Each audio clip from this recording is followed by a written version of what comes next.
that metal interview. The Lucid is David Ellefson's latest band, newest band, should I say. And because he has other projects, he has Ellefson and amongst other projects, right? So this is his newest band, post Megadeth, if you will. So as a lot of you know, there was a controversy with David, and we'll let him talk about it. So he's not a member of Megadeth no more. So this is his newest band, the Lucid. So we have David Ellefson on our podcast for this show. We thank him for making time. And let's check out one of Lucid's. Let me rephrase that. One of the Lucid's jams. Here is Maggot Wind by the Lucid. Enjoy. Be right back.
Now, isn't that some badass stuff, man? Some badass music from Mr. Ellefson and company.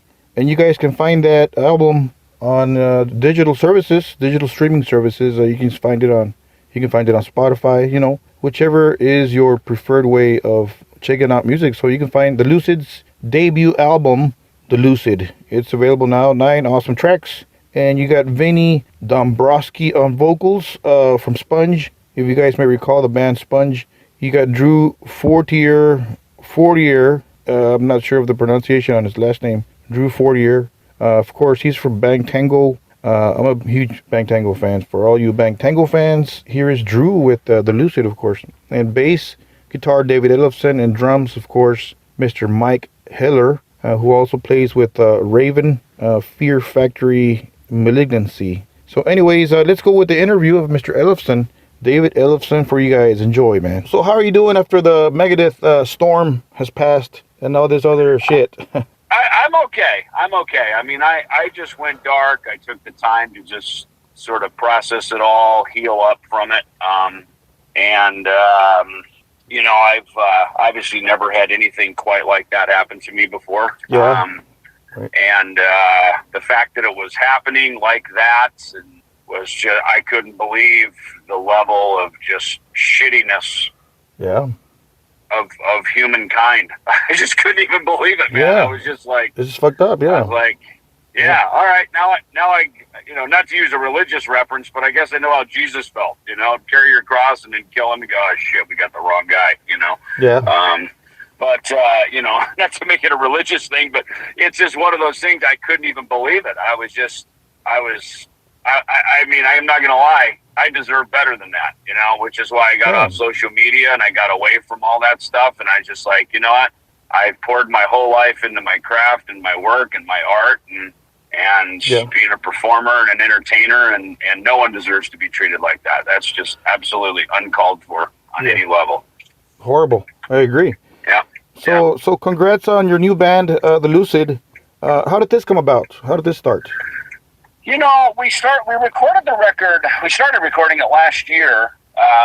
Drew Fortier sent me a track, and I had met Mike Heller before, and just briefly, and so I played bass to the song that became Hair.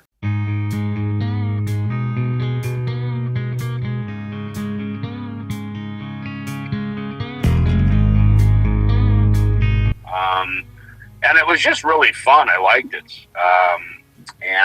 So we all met in LA a couple months later and dug deep in, and I cut all my bass tracks in a couple of days, and Ben flew out from Detroit, and it was just such a good vibe and a great hang, and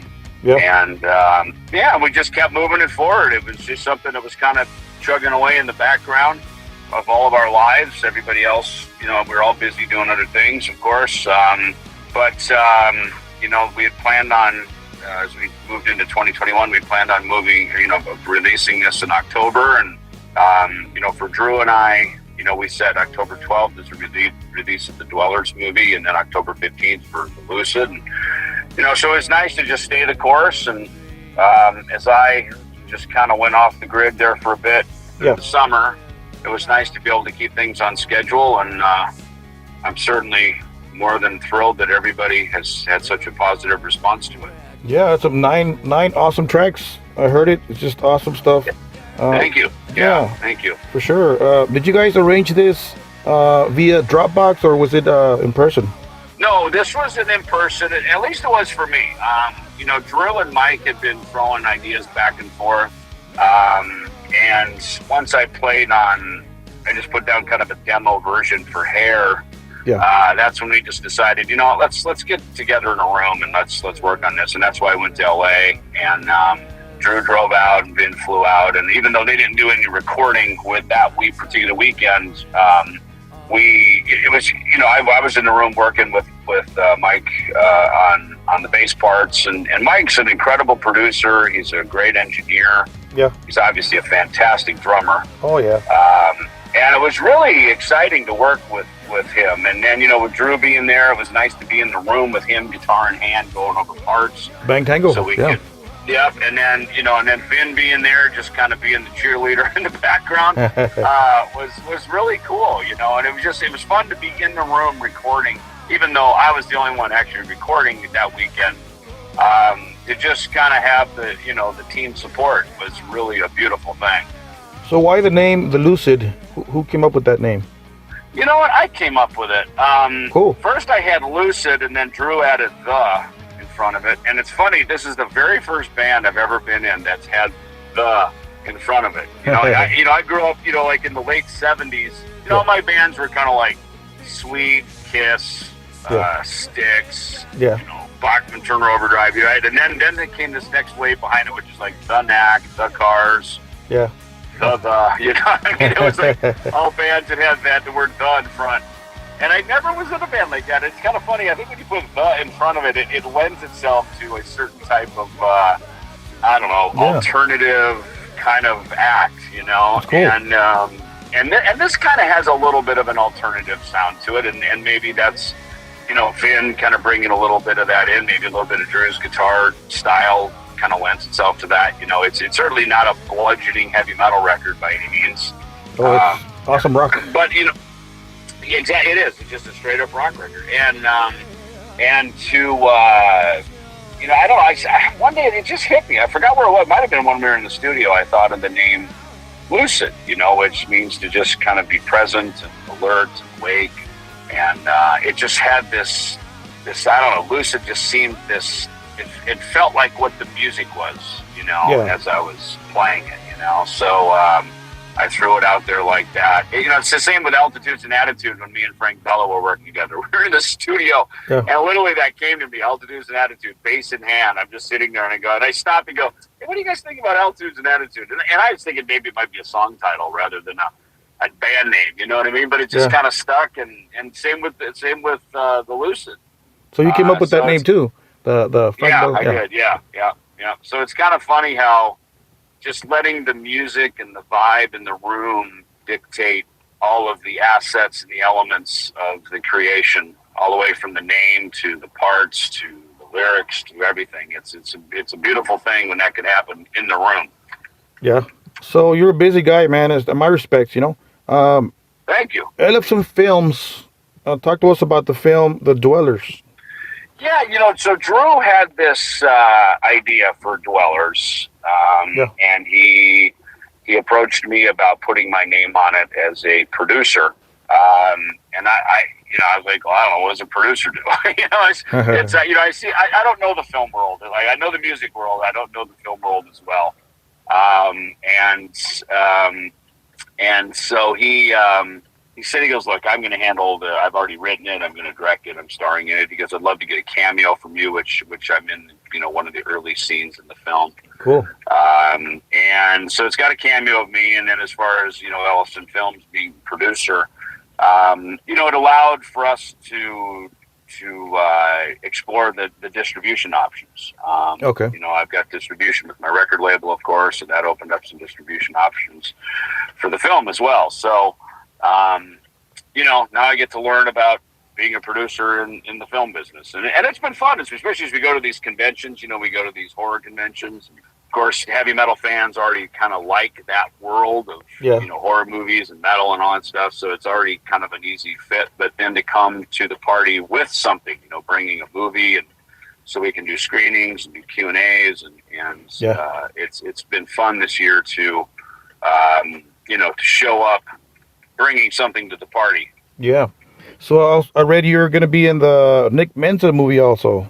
Is that true? Yes. Yep. I knew they were working on this. They were, working on putting together the film, and they approached me about being a co-producer with it. And at first I'm just really narrating it. And I said, I said, look, I'd love to narrate it. It'd be my honor. If you would like any, production work or co-producing or just on any level with the sort of the narrative of the film, I'm happy to help there as well. So that's where that came in. So, my part is reaching out to people to be part of it. Yeah. And also, I think it's important. I mean, anybody you ask, of course, has their own idea of what the narrative and what the storyline should be. But I have a pretty good idea myself what I think it should be. To honor, Nick's life. Megadeth is a part of it, but it's certainly not all of it. It was only about 10 or 12 years of his life, maybe 12 if you count the couple years that he was a drum tech, and then the 10 years he was in the band. Yeah. So that's not all of his life. And I got to know Nick really well. You know, Nick and his girlfriend Stephanie early on were very helpful for me when I was getting cleaned up off drugs and booze, and late in 89 into 90. Nick introduced me to a healthy lifestyle. You know, me and Nick and Mike Klink would go out and play tennis when we were cutting the tracks for the Rest in Peace album. Legendary stuff. Yeah, Nick introduced me to his friends. We'd go out mountain biking, and so and going to the range and shooting, miniature golf, going to the batting cage. Nick introduced me to kind of he sort of reset me to a more wholesome way of life. When I was getting clean, and so I have forever a debt to him. For helping me at a very critical turning point in my life, So, and same with his family. His family have been very gracious to me, and they were, I always admired that Nick had a strong family. That's what I grew up in. I grew up in a very close, tight knit family, and I've tried to have the same in my own family. So to me, I think it's really an honor. So they were just getting things moving with that now, and doing some fundraising, and getting these films. Of course, none of this stuff is cheap, is it? But there's a lot of people willing to pitch in and help make it happen, just on behalf of, or for Nick's behalf. Right. Yeah. May he rest in peace, of course. Yes, of course. Yeah. So now you've got your own podcast, as I read. Talk to us about that, and where can us fans find your podcast? Yeah, Backstage with David Ellefson. I've only done a couple. I'm probably going to resume it here again, maybe later this year, or certainly in the new year. I'm going to resume it again.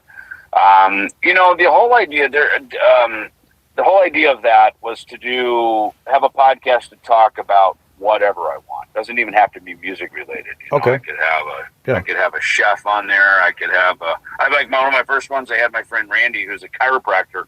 Okay. He was my tech on while we were writing in the final, before we went in the studio, on Rest in Peace. So he's a bass player. He was a bass tech for me. Wow. And then he also became, he's kind of the original sober companion. Actually, he was hired by management, keep David clean, and then he got out of music and he went to become a chiropractor, and so I've gotten to be introduced to a pretty wide assortment of colorful characters in my life, and so it's for me it's kind of like, it's more fun when you bring your friends along, So the podcast is really something that I can talk about and interview, or just sort of wax philosophical with a bunch of different friends from a lot of different walks of life. So any future plans with your project Ellefson, or another covers album? That covers album was so ambitious.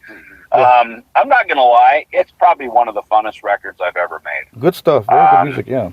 Yeah, thank you. And I think part of it is, well, first of all, the songs were already written, so that made it easy. But it also because, we invited all the guys in the neighborhood over, and girls, like Doro, the ladies. Yeah. So we invited everybody over to be part of this. And that's what made it so fun, I think, is that, these were songs that we grew up on together, and songs that we all were fans of. And so it was just fun to fit the right people into the right song. Yeah. That to me is the joy of making an album like that. Very cool. Give us an update on Altitudes and Attitude, if you can. Funny, I just saw Frank Bello this weekend in New Jersey at the Chiller Theater, because he brought his family out to do a little shopping around at the convention. So it was great to see Frank and hang with him. He's got a new memoir out, which is terrific. So I'm actually looking forward to reading that myself. I saw that, yeah. My friend Joel MacGyver helped him write that, so I'm really happy that he got that out. I think Altitudes and Attitude at this point will probably be a song or two here and there. That record was a lot of fun to make, but scheduling of it took us about 3 years to make it, just because Frank and I live on opposite sides of the country, and we were trying to do it in between schedules and things like that. And I think, look, that was a moment in time where those songs needed to be written. The stories needed to be told. I think a lot of those stories, I'd like to think, probably helped lead to Frank being able to write his book. Yeah. Things like Late, things like Tell the World, Booze and Cigarettes. These were songs those were some lyrics that Frank wrote. And I could tell there's this whole other side to Frank. We see the big, smiley, ambitious guy on stage with Anthrax. Yeah. But like all of us, there's many sides to our personality, and I got to know a very different Frank, with different sensitivities and different sort of background, and that's why I love doing the A&A record with him, because he got to be very expressive in those songs, and we all have a story in us. We all have at least one book in us, and of course that's our life story. So to see Frank be able to tell his story through songs in a different medium with A&A was beautiful. And then now, of course, to see him put his memoir out and be bold enough to tell that story to the world is wonderful. I'm really, really proud of Frank. Well, here's a different little subject here. A huge fan of yours found out. He's a friend of mine. Hector from Eagle Pass, Texas, wants you to know he's a big fan of yours. He just wanted me to do a little shout out there. Nice. Tell Hector I said thank you. Awesome. He's gonna appreciate that for sure. So here's a weird question, man. What went through your head or through your mind when you heard Megadeth removed your bass tracks, man? What did you feel then? It must have been like, what? Look, I know what I recorded. It's fucking amazing. For sure. And I don't say that because it's just me, because no record is just one person. It's a team of people that do it, That was a collective work. You're a badass bass player. You're a talent. Yeah. Well, it was a collective work of a few years, putting that stuff together, Yeah. and especially to record with Dirk. But you know what? At the end of the day, I am not the boss of that record. I'm not the producer of that record. I'm not in control of that record. So if they want to take my parts off and if someone else play it, they have every right to do so. I don't feel it was necessary, but again, I'm not in control of that record. So they made the decision that they, wanted to, to do that. So let it be what it is. Believe me. Look. Obviously, I have more music in me. You know what I mean? So if they don't want to use my parts, trust me, other people will. You know what I mean? So I've already got other people that I'm making music with. So quite honestly, at this point, and I've said this before. I said this even a few years ago. It's like at this point, it's about making music I like with people I like. And people where there's a synergy and a commonality, and we can all head in the right direction, and look, situations change, life changes, sometimes our ages, our experiences, and our relational abilities, they also change the music, and if that's the end for me with Megadeth, I'd like to think with Dystopia and winning a Grammy and everything else, I definitely say I went out on top with Megadeth. That's for sure. Oh yeah, great job. Awesome. Can you give us a quick, us musicians, a quick rig rundown, if you will, studio and touring equipment, I guess? Yeah, I mean, look, studio, whatever it takes to get the right sound for the songs. I've got a handful of instruments, Modulus, Spectre, Fender, Jackson. I've got a whole bunch of stuff. I've played expensive instruments in the studio. I've played cheap, beat up, torn apart instruments, whatever it takes to get the right tone for the song. Really? Wow. So, yeah, pretty much. I mean, again, every, when you walk into cut, especially like a bass track, for instance, you're working with the elements that are already there, and mostly the drum tracks. There may be a guitar track down. You're building. You're just one of the building blocks of the song. So you're there to help glue together the parts that are there, and also add the voice and the character to of the part that you're recording. So to me, whatever it takes. Live, I love the Jacksons for performing live. They're a bit of a smaller size body than like a traditional Fender, so they fit my body size a little bit better, which is one of the things I always liked about them when I first started even using them back in 1987. I have my EMG signature pickups that have certainly become a big part of my go-to sound. My SIT strings that I use, I've actually got a couple sets of those now that are signature sets. So those for sure are, for me, a string has to feel good in your hand. It has to have a certain punch and clarity to it. For sure, yeah. Which SIT for sure does. I use the Jim Dunlop Tortex picks. The gauge .88 is the gauge that I used for that. I've got my Groove Gear signature strap that I developed with them. That's it's sturdy. It looks cool. It's adjustable on the fly. It does everything I need it to do. I did a pedal, the Fallout pedal with KHDK pedal company, and that's an Ellefson signature model, and that's just got all the right grease in all the right places, if you will. It adds kind of a boost, a little bit of a distortion to it, a little bit of a gain to it, and amplification. I've the Harkey stuff has worked very well for me. Certainly, it was a big part of the Megadeth sound. Yes, for sure, yeah. And it's look, at the end of the day, man, the tone is in your hands. Yeah. And then, for me, your instrument, your strings, your amplification, everything, it's all part of the elements that help give you the output that your ear is hearing. In the studio, again, amplification, you can mic and go direct on a bunch of different things to get, Avalon preamps are great in the studio.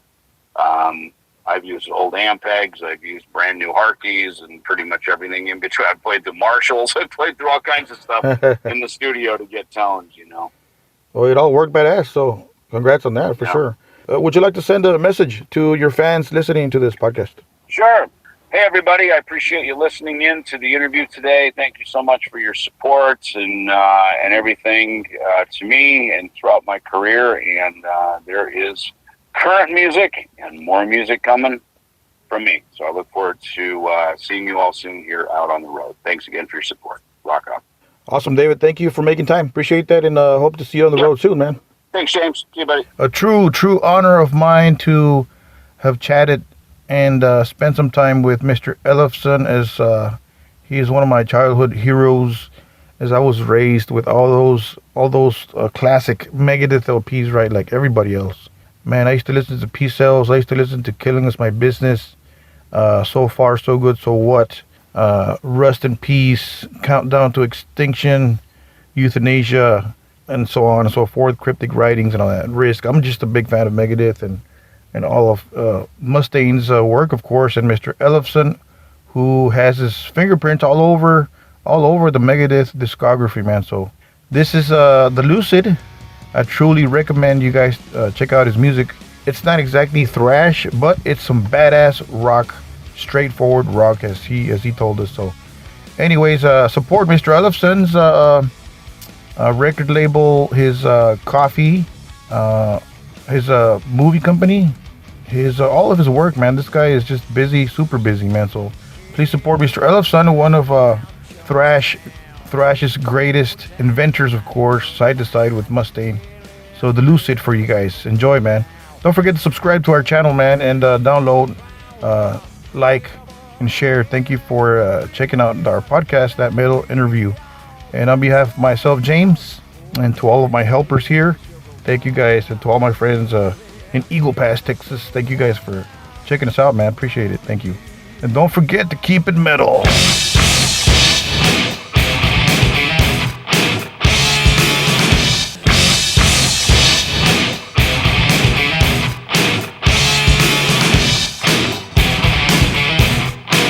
That Metal Interview.